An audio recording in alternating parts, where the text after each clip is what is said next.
táid an seo I dúrfacéide agus táid súil le lá ionintach bheith gimmert pelle le clubban eile fiche clubban eile socha. Búga agus cálín agus tá amsir go híntach agus banimiid anna aithna. I club dúrfacéide, Park Níomhhuire dúrfacéide. Well, Maria, bhfuil tú go mai?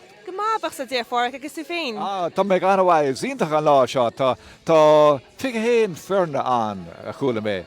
Agus bugail agus cálín agus tá siad a géir faoi de agus faoi carteach, nach? Sinnéad an cearta go fóric tá clubbanna agan ar sglinn carb shrúil na Casa Barmachilí agus an áirche an chearúa carna agus acail chomacianna agus arnú níéit mu dearm duna an funa náúil turbacédaí. Tá sé chénta agus gansaí speisialta go spáanta mé sé ná marí. Recinn tú seo leir Gaeilge lom tá ar scríbtar an tílína seo agus tá siúpa agan hálann seo agus tá mu ag zíal na tílíonnta seo as cholach le dob ag tá tógáil páirt sa lámór na Gaeilge am léana.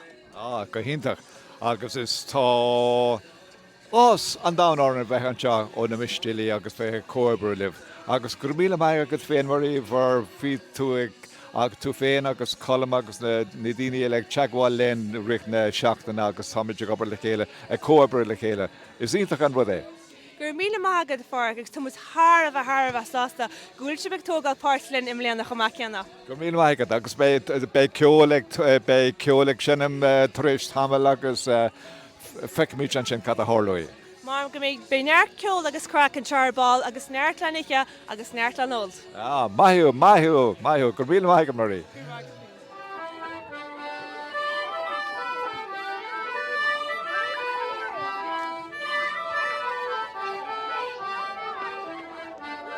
Well, Stefan, it's láíntaach é seán, bhfuil tá sásta leis? Tá sé iontache tá slú brá an seo agus mar raibh go planna letanga tá sé iontacha bheith taú le himachtaí mar seo agus an Gaeilge chorchan cín sa chlób agus sa pobl agus chuilehirt. Inar sem níos mó ná faoin obair siúla go. So is mis sé ceann go na hefcií planna letanga Gaeltachta tá loní sna limisteir Gaeltachta ar fud na tíre agus go bunúsach tá a chur plantanga 7 míon a bhaim agus mar chuid go sin bí mu a taú le Christí agus Cumann agus grúpaí agus gnóí agus saoilí agus chuilehirt so pí beag an obair a bheith taú leis go. Beidir go róid tú lind in sa mistílí a cisin bhar beidir go dúirí tú cabhar éag an dúin. Cínta, well is líonra nó bailla service Gaeltachta se Christian Amari freisin so ba efik go plan letanga ar máile sin go luúa freisin so. Go mai, joid mé ifar fón éis samil agus bheimiid can chéile. Agus is ionintach an lá an seo agus banimiid go léir anna tatan bhás tá cinse sin. Cínta ba se go mai. Bríle mai go Stefan. Gur mágad hain.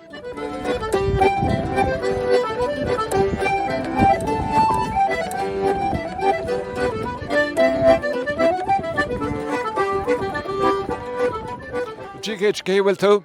Michael Orr farach Jasper. Cad sandwich? Colm Macara cé san tam she's in Acal, tam gobar mar ofa go plan an atanga in Acal. Agus inis some níos mó ná faoin obair siúla. So she's in Acal, tá sé modúil dulgus an Gaeilge chorchan cén éon chuí is féidirlumm in Acal. Mar sin an chuid mód an obair dhéanam ná imachtaí agrú agus deisina hósta daoine a chuid Gaeilge úsáid. Tá lá Gaeilge in Acal ach tá siad scapa amach.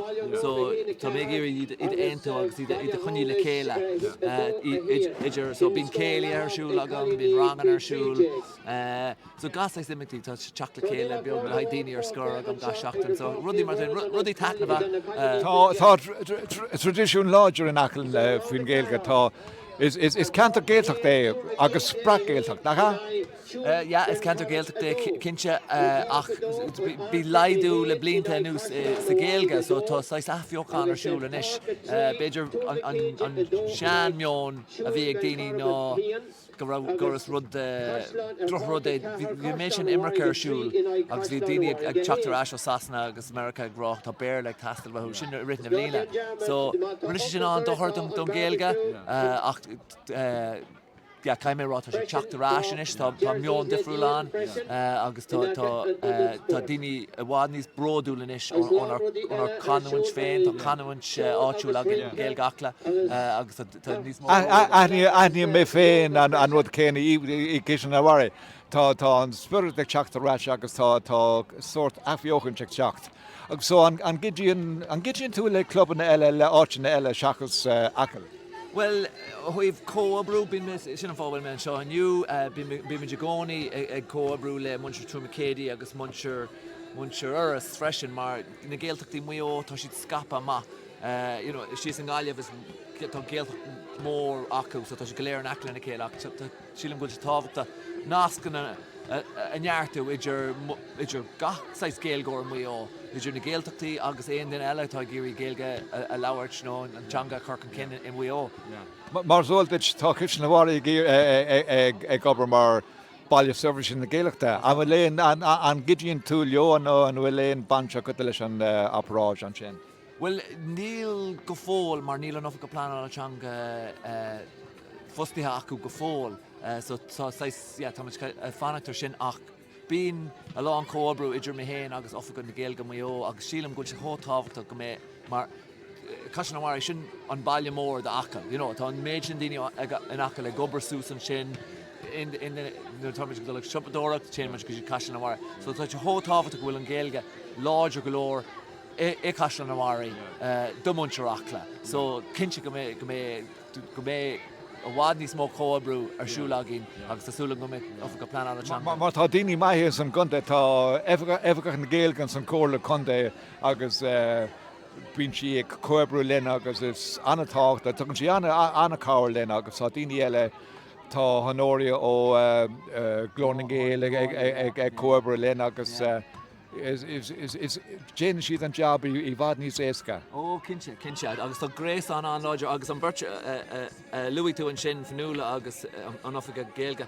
agus an oirí is daoine ógaí, daoine óg agus fecin na daoine óg sin go bhfuil deisna an Gaeilge úsáid agus go féidir le bheith cuid den síl, so tugann sin dóchastam go bhfuil muint na hóga ó dearfa faoin Gaeilge agus cuid agus a gach den bant tana bhas le fé hart an seo agus daoine óg agus daoine fásta agus ag bant anhafan na bhas agus lá ionintach mar seo is tá sé go cin Gaeilge tar perfect. Tá sé go hála, Bei míáil idir rééis seo. Ag bhí mar a cans le cúpla in na búchaí ógad, béimiidir cans leis na páistí ógad rééis tamil an ríis ná. Tá sé go jazz, just ag féch an teart agus an amse go brá agus garhfuil go brá. Bhfuil sin rud an tábhachta I mthrum go mé rudí tatanmh chuirsúil, go mé daoine an meon dearfa a chumú faoin Gaeilge mar don chuid is mód a daoine bhí beidir go rá bhí drocham acu daoine ná hetan an scoil nó rud mar sin beidir go drocham agus tá an droch meon de Gaeilge ó sin, so tá sé tábhad go mé imachtaí tatanmh arsúil cosúla seo chun an meon sin a chruthú. Gur míle maigad, gus brála bheith cans leat. Sinné.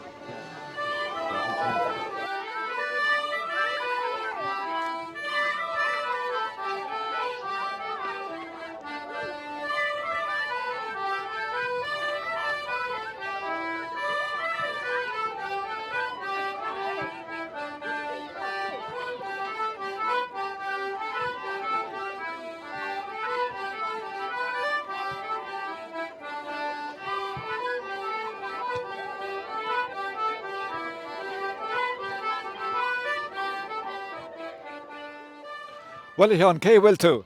Tá mé go hanmhair fad. Agus tá tú ag bant taithna bhas an lá seo. Se lá amsir go brá an seo inniu agus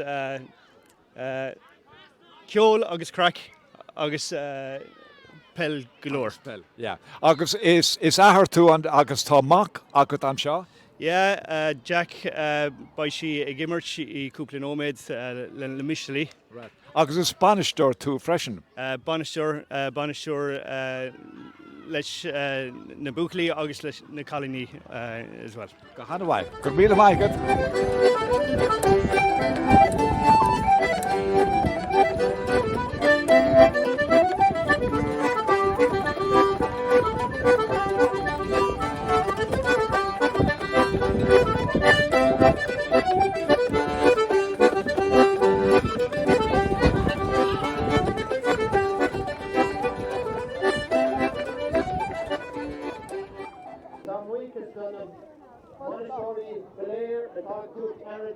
Okay, well tú. Tá go bra lá breanse chuislecha dúrhí céide, so tu nach mit sásta bailí le chéile, bailí an gasar mu hir bar na cédí sé eile gimmert pell agus Gaeilge le chluiste tip na háte tá lá. Sin an rád agus fiche héin ferne ag gimmert. In ommáine idir chalíní faoi de, comórtas chalíní faoi de, comórtas chalíní faoi ceardeag, bóchalí faoi ceardeag agus bóchalí faoi de.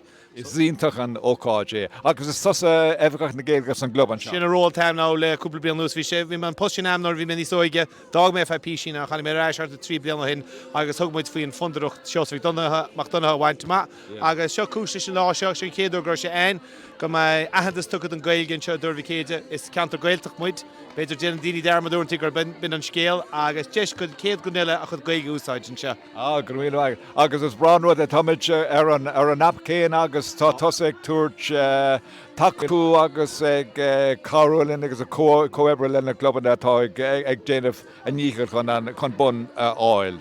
Tá fundarach fíor háachta go na chlumnaí, cos tugann sé lista dit spiochannaí aimimena chun bhaint má ar híomh na Gaeilge de. Agus nóir bhí muid a thusna fuairmuid tóir a cumnaí cheile bhí sé déan taú garúa, Counter na Gaeilge Cosharig and Micheál Brownlee, fuairmuid antaciúil sin na chumann sin. So taithí dhéanam máisteacht, so má tá ólas nach sé ceart a scóir sin a rint le cumna chéile, go mé siad man le spiochanna sin bhainte má. Agus chula goine mars ódíomh cumlú clas Gaeilge plán mór muid má an antaciúil na chéile tu sin fíor háachta.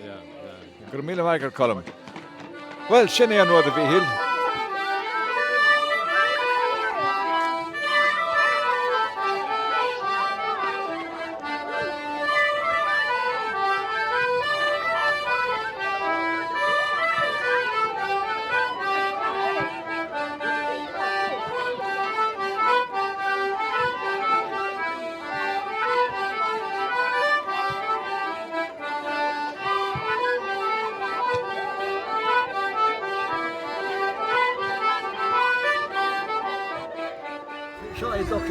Ja, mochlob in Gaeilge. Is my me, tá sé mochrí ach, tá a chrí Gaeilge.